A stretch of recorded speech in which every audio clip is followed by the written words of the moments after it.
वरिष्ठ बीजेडी नेता कार्तिक पांड्यान आज अनुगुल और ढेंकानाल गस्तरे आसी दलीय प्रार्थी प्रचार करिसेंती। एही अवसर में से केंद्र मंत्री धर्मेंद्र प्रधान को शाणित समालोचना करने सहित राज्य सरकार सफलतार हिसाब देइछंती।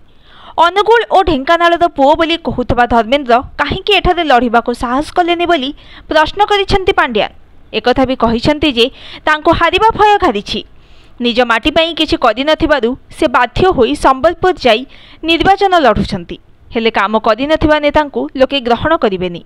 कार्तिक पांड्यान आज ढेंकानालर हिंदोल, भुवन और कंकड़ाहार ब्लॉक रे प्रचार सारिबा परे अनुगुलर पाललहड़ा और तालचेर साधारण सभा को उद्बोधन देइथिले। सबु सभा रे तांको टार्गेट थिले केंद्र शिक्षा मंत्री धर्मेंद्र प्रधान। हिंदोल रे पांड्यान कहिथिले जणे केंद्र मंत्री आम मुख्यमंत्री को आशालीन भाषा रे गाली देउछंती। एभली नेता को जी असम्मान करुछि तांको 25 तारीख निर्वाचन रे उचित जवाब देबा। 10 वर्ष केंद्र मंत्री रही कटक संबलपुर रास्ता सजाड़ी पारिलेनी। आपणको केंद्रीय विद्यालय, जवाहर नवोदय विद्यालय, दक्षता विकास केंद्र देइछंती कि बोली से प्रश्न करिथिले। मुख्यमंत्री चौकी को स्वप्न दे देखुवा लोक सेवा केमिति करिबो बोली कही पांड्यान धर्मेंद्र को कटाक्ष करथिले।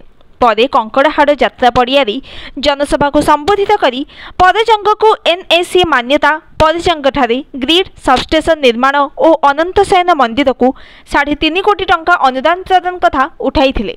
कामाख्यानगर निर्वाचन मंडली भुवन बाटतारिणी पड़ियारी पहुंची जनसभा को से संबोधित करथिले। से कहिथिले केंद्र मंत्री निज गाँ स्कूल को भी मुख्यमंत्री 5T रे रूपांतरण करिसेंती। किंतु 10 वर्ष बीतीगला पछे केंद्र मंत्री निज गाँ लोकों मन जिनि पारिले नाही। अनुगुल जिला पाललहड़ारे दलीय प्रार्थी प्रचार करी पांड्यान कहिथिले जे केंद्र शिक्षा विभागर मंत्री चाहिथिले प्रति ब्लॉक रे गोटिए केंद्रीय विद्यालय होई पारिथांता, गोटिए दस्तखत रे नवोदय विद्यालय होई थांता, गोटिए सेकेंड रे ढेंकानाल अनुगुल जिल्लार सबु ब्लॉक रे केंद्रीय विद्यालय और दक्षता विकास केंद्र खोली पारिथांते। किंतु से ए माटी जन्म होई एहाकु भूली जाइछंती। एही पवित्र माटीर बड़पुत्र मानकर सम्मान रखिबा पई किछि कले नाही। एथिपई प्रत्येक निर्वाचन रे अंचलवासी तांको उचित जवाब देउछंती।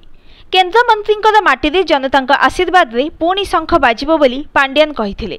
तालचेर सभा रे से कोयला रॉयल्टी प्रसंग उठाइबा सहित केंद्र सरकारक पई तालचेर विकास बाधाप्राप्त हेउछि बोली कहिथिले।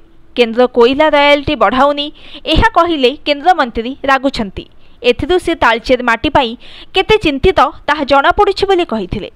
संध्यारे अनुगुल सहर रे रोड शो करी जोड़ी शंखरे भोट देबाकू निवेदन करथिले। आसंता जून 9 तारिख रे नवीन पट्टनायक पुणी थरे मुख्यमंत्री भाव शपथ नेबे। प्रथम दस्तखत रे राज्य रे बिजुली बिल छाड़ करिवे। एहा द्वारा ओडिशार 90% परिवार उपकृत हेबे बोली पांड्यान कहिथिले। एही सब कार्यक्रम रे बीजेडी ढेंकानाल सांसद प्रार्थी डॉक्टर अविनाश सामल और विधायक प्रार्थी माने उपस्थित थिले। Bureau report news today.